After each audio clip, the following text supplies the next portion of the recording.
sur le campus du séminaire théologique baptiste d'Haïti-Orembe, où j'avais emmené au camp les membres jeunesse l'église a eu des EGC parce que j'étais président jeunesse à l'époque dans les années 60.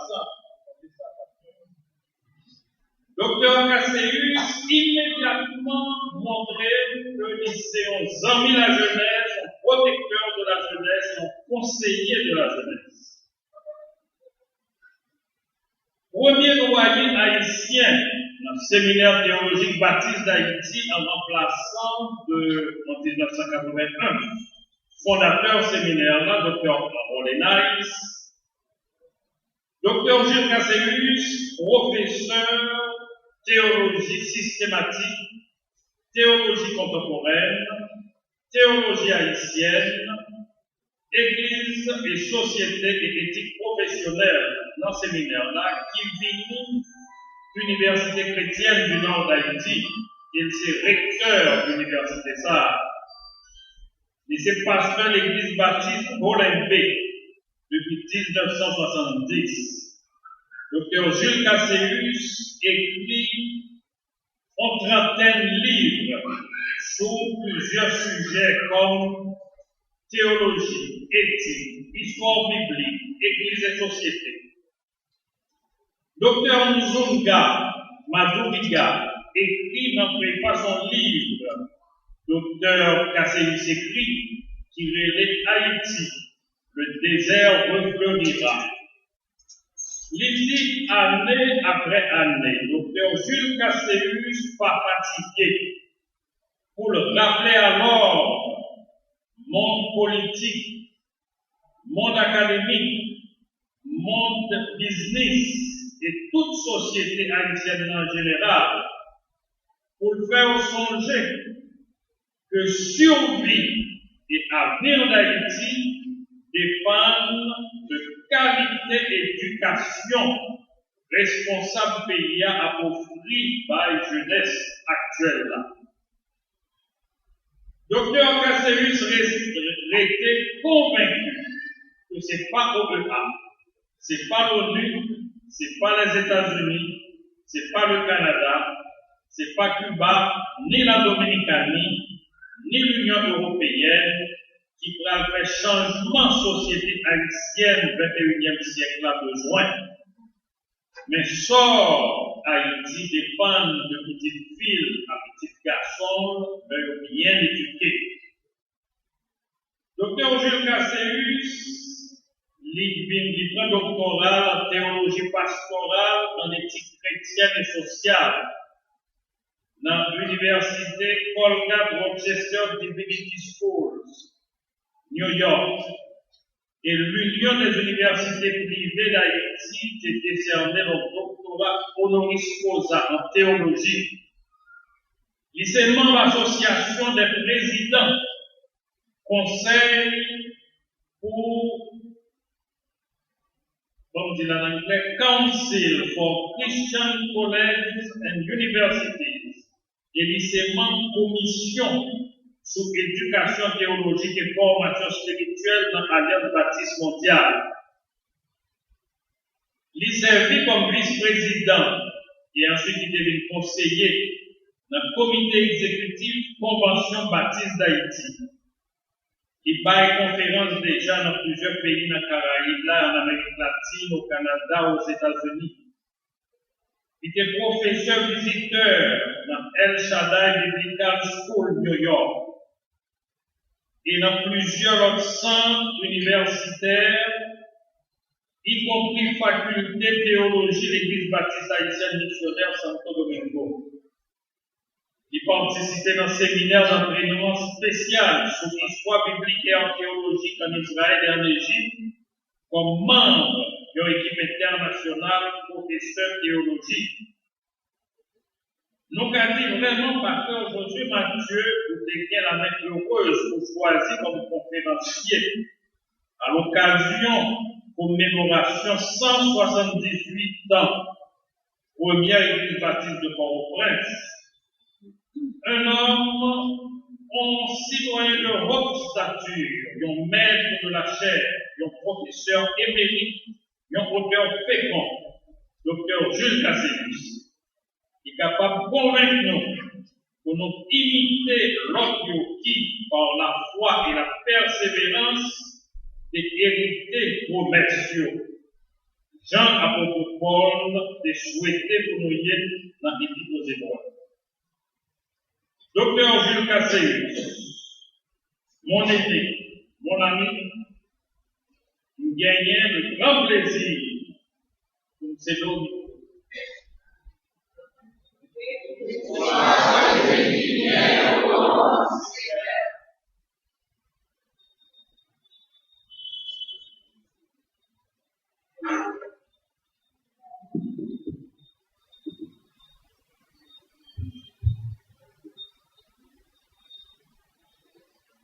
Bonsoir, frères et sœurs.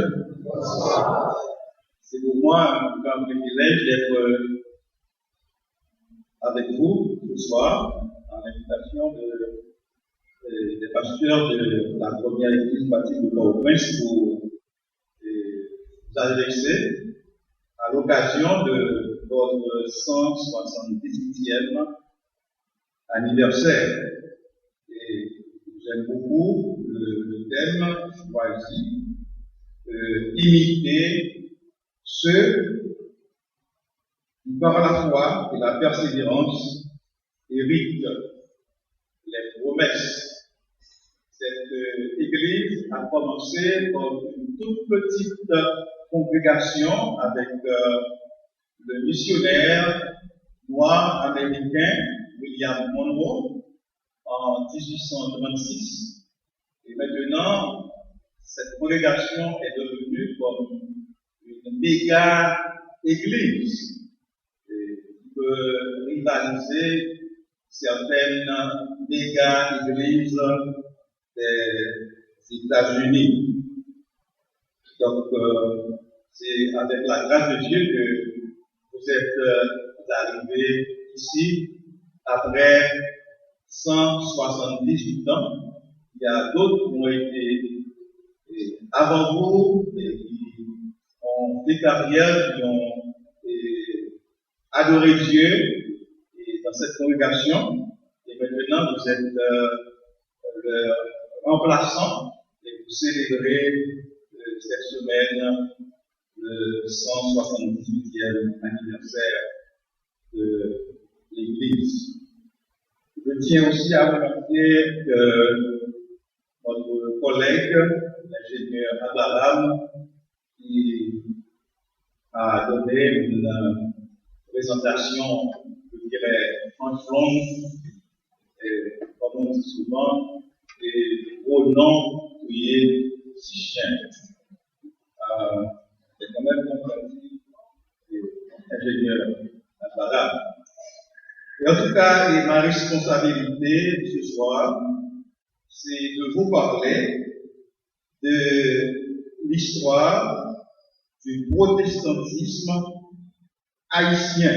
Ce soir et demain soir, nous allons parler de l'histoire du protestantisme haïtien. Je dois commencer par vous rappeler du travail hors pair réalisé par le docteur Charles Poisset-Romain avec la publication de ces deux tomes intitulés Le protestantisme dans la société haïtienne. Il a fait une analyse sociologique du protestantisme haïtien, analyse qui peut nous permettre de voir nos forces et nos faiblesses. Dans nos forces et nos faiblesses, et qui pourra nous aider à nous améliorer et à être plus performants, plus dynamiques dans la société haïtienne. À la page 43 de son premier volume, il a fait cette déclaration pertinente. Il a cité la félicitation du feu Myrtille Bruno, et pour dire, entre le colosse du catholicisme intolérant et dominateur et le géant du vaudouisme à l'ombre duquel se sont forgés l'âme nationale et la vie politique haïtienne, l'on vit apparaître à Haïti au début du XIXe siècle la jeune et sympathique silhouette du protestantisme haïtien. En effet, cette citation, c'était pour faire appel, bien pour faire allusion aux deux premiers prédicateurs protestants, Étienne de Grelais et John Hancock, qui ont entrepris une tournée missionnaire en Haïti en juillet 1816. C'était les premiers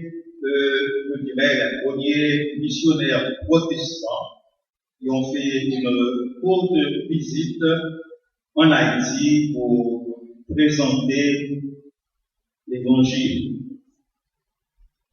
Vous savez que en 2016, d'ici 2 ans, le protestantisme aura bouclé son bicentenaire. Le protestantisme a gagné 200 ans depuis qu'il est implanté sur le sol haïtien. Avant d'aller plus loin, je voudrais commencer avec surtout le mot protestantisme. Le vocable protestantisme vient de protestant, qui signifie quelqu'un qui proteste, qui déclare formellement son refus, son opposition. Son emploi, dans ce sens, remonte à l'année 1529, en Speyer, Allemagne. Dans une diète, une assemblée politique allemande, plusieurs chefs de file du mouvement luthérien manifestent leur opposition à une tentative de l'Église catholique d'empêcher l'expansion du luthérianisme et de limiter sa pratique. Ces chefs se sont fait appeler protestants. Par la suite, ce terme vint à inclure tous les chrétiens de l'hémisphère occidental qui ont abandonné la foi catholique d'obédience romaine ou se retrouvent membres d'une des confessions qualifiées d'évangéliques ou d'une secte se réclamant du christianisme. Le protestantisme, dans son ensemble, partage certaines croyances des catholiques romains et orthodoxes. Par exemple, les membres de certaines dénominations protestantes professent une foi dans un Dieu Trinité. La majorité admet également le rôle primordial du Christ dans le salut de l'humanité. Toutefois, les protestants ne partagent pas la théologie catholique sur la relation de Dieu avec les hommes et les voies conduisant au salut. le protestantisme fit son entrée officielle en Haïti après l'indépendance. Les protestants, pendant les premières décennies du XIXe siècle, se firent remarquer surtout dans le Nord, où régna l'anglophile Henri Christophe, qui invita et hébergea des instituteurs protestants anglais pour ces écoles, à condition qu'ils ne s'adonnent pas à des propagandes et du prosélytisme. Dans l'Ouest, gouverné par le général Alexandre Pétion, arrivèrent en 1816 quelques Wesleyens d'Angleterre qui durent abandonner temporairement la République de l'Ouest devant l'hostilité ouverte de Jean-Pierre Boyer, successeur de Pétion.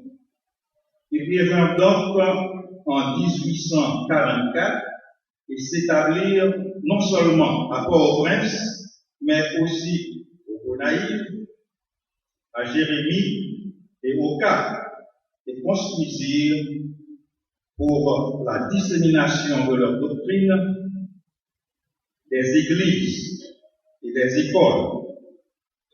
Parmi eux se distingua le pasteur Mark Baker Bird, qui séjourna près de 30 ans en Haïti et sut gagner le respect des Haïtiens qui l'ont connu.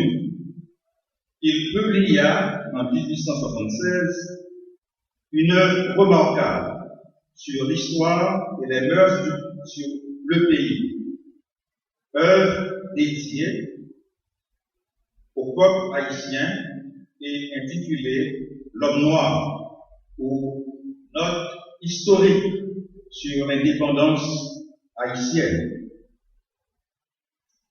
De là arrivèrent toute une pléiade de branches protestantes, dont les baptistes, qui, présents à Port-au-Prince dès la 3e décennie du XIXe siècle, à travers une petite communauté d'anglophones dirigée par l'Américain noir William C. Monroe, ne purent s'adonner à aucune œuvre d'évangélisation, et ce jusqu'en 1845, quand ils s'établirent à Jacmel.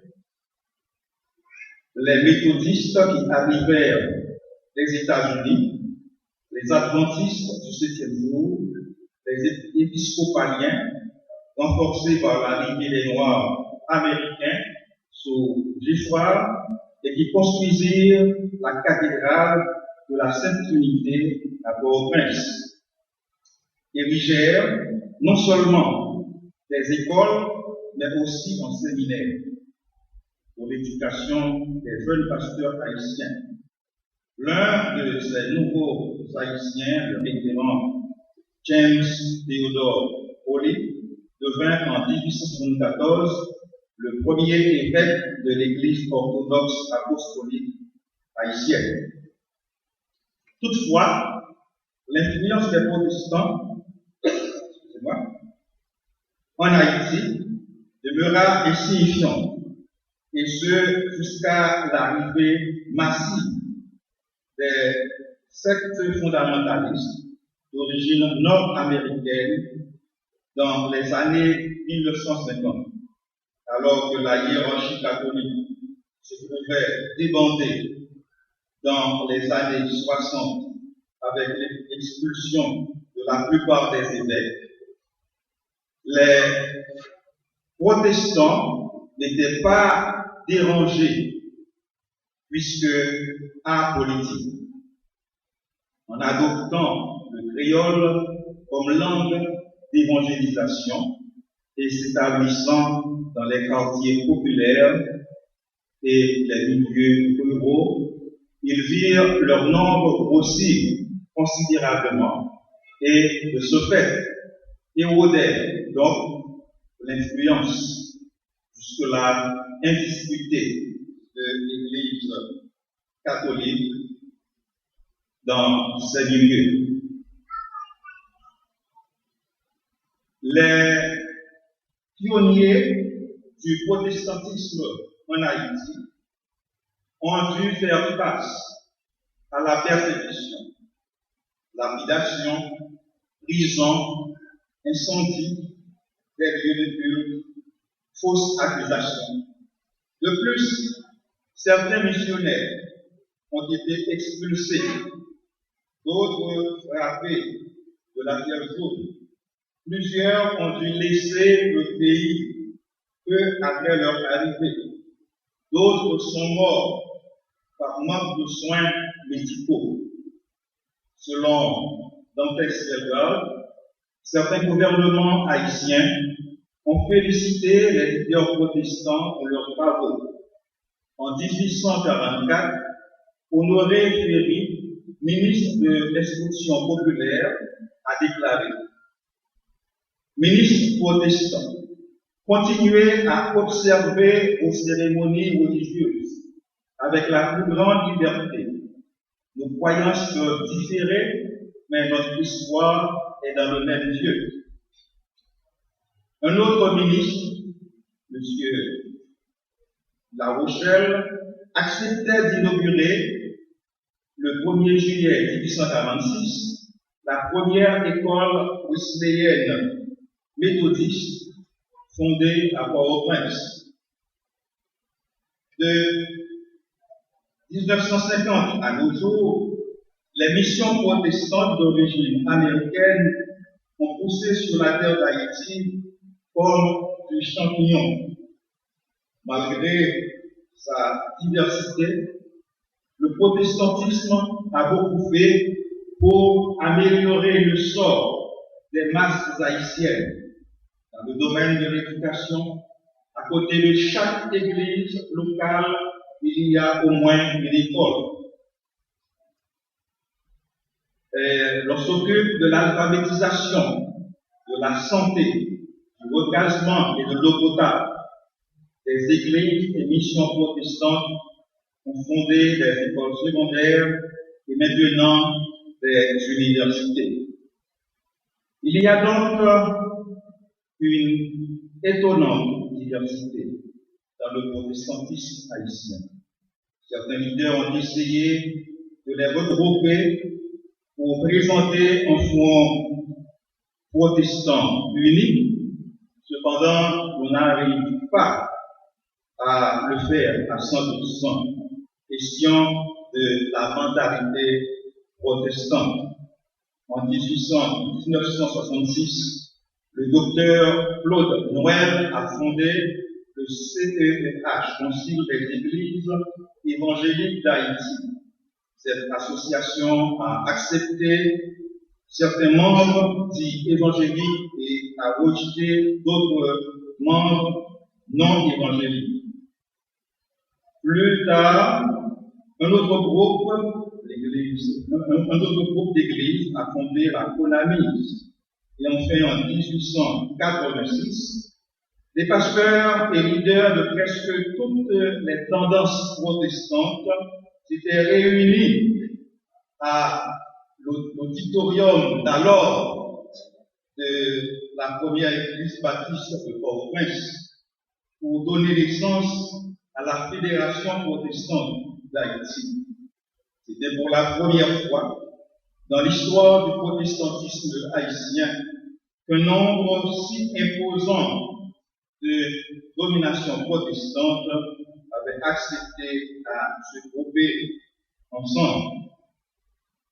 Malgré la création de la Fédération protestante d'Haïti, le mouvement anti-protestant était reconduit par les leaders des petites églises et plus tard par les gauchistes qui traitaient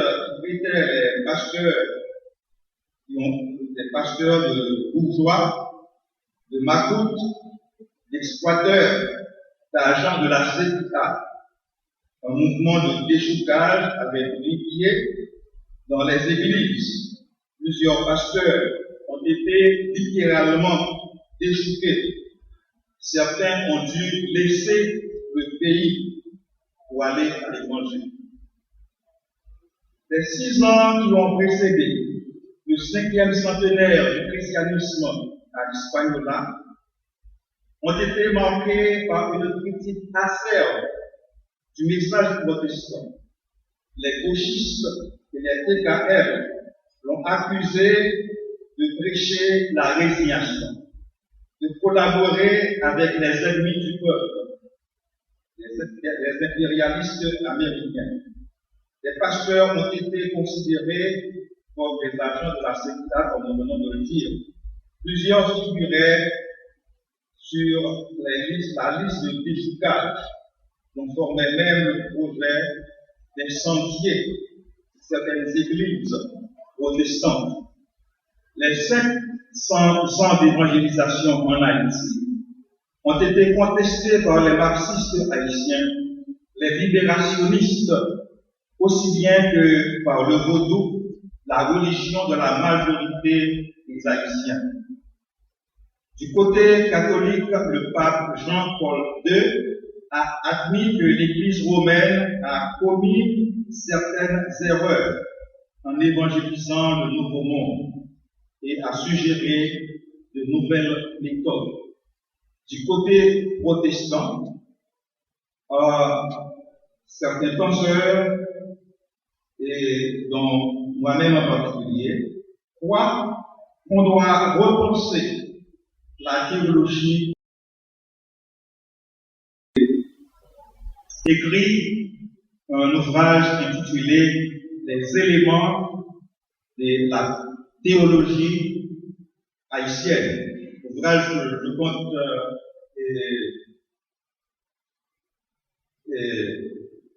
réimprimer pour pouvoir voir comment on va vendre ça à l'occasion du bicentenaire du protestantisme en Haïti.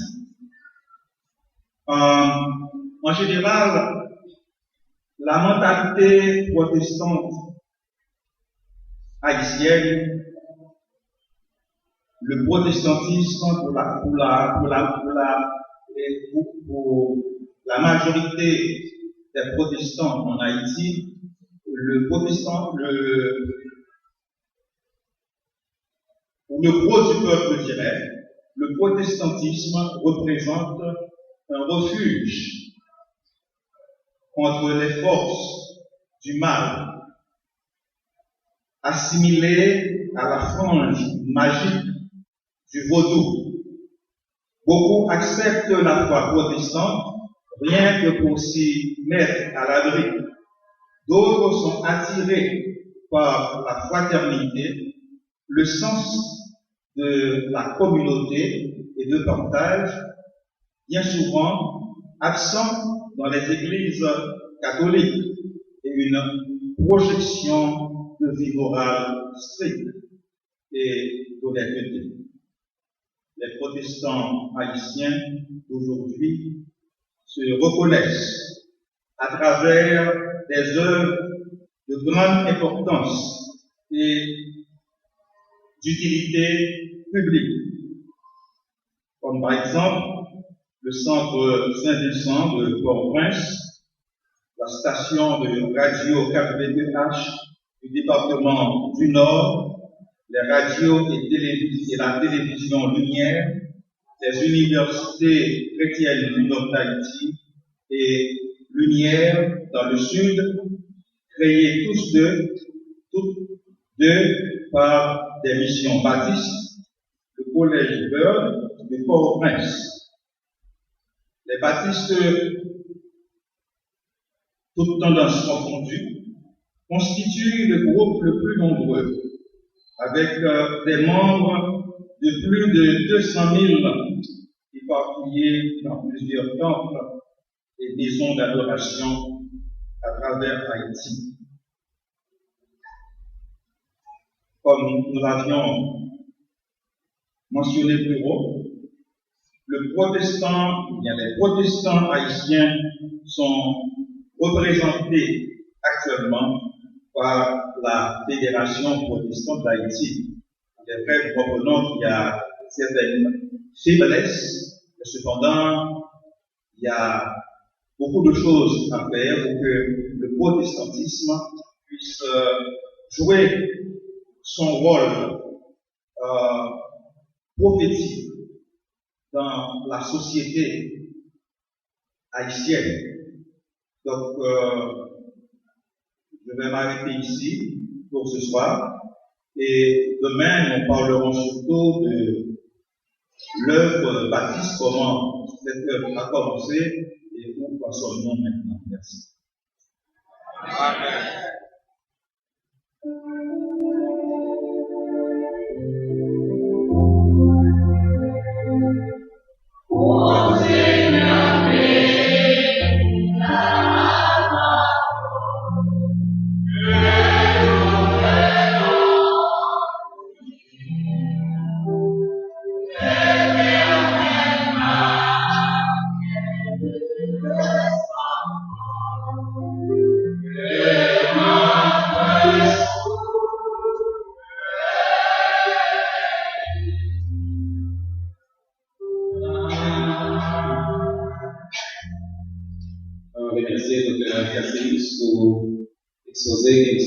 Sur l'histoire du protestantisme haïtien, alors que nous avons invité nos sœurs Gervais, et nous sommes capables de chanter pour nous, parce que nous allons passer dans un moment où nous sommes capables de prendre quelques questions à Soya, mais nous voulons rappeler nous, en particulier, la dernière partie que nous sommes là-dedans, la mentalité du protestantisme haïtien, et en fait, le monde qui est protestant, c'est parce qu'on fait le garou, on fait le diable, c'est que vous ne pas manger. Il y a des gens qui vivent tout et à cause de fraternité, lien qui gagne, que vous va joindre de l'autre côté, et mon tout qui vit là-dedans à cause de moralité stricte, il y a là-dedans, on ne pas tolérer le plaçage, on ne pas tolérer la fornication, on ne pas tolérer le volette, on ne pas tolérer le scandale adultère, on ne pas tolérer le genre de bagaille, ça y est. Les sœurs Gervais avaient chanté pour nous. Et pour même auditeurs et internautes, nous avons rappelé que nous avons depuis l'église baptiste Port-au-Prince dans leur célébration et 178e anniversaire de l'église là. Nous sommes situés dans le numéro 110 rue de la Réunion à Port-au-Prince.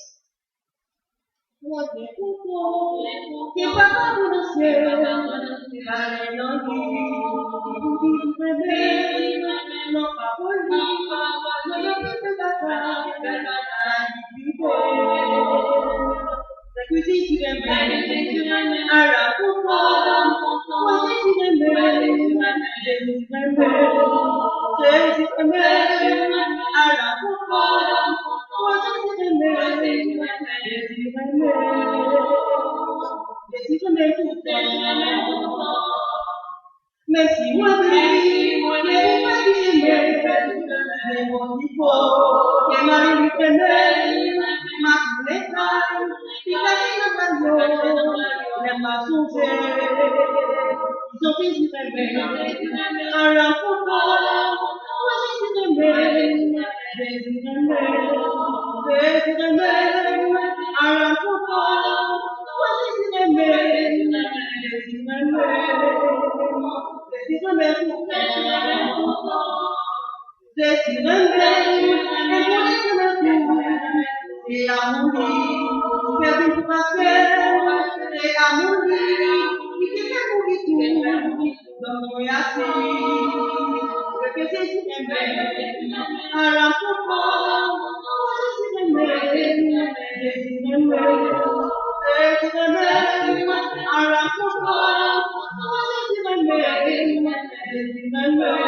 I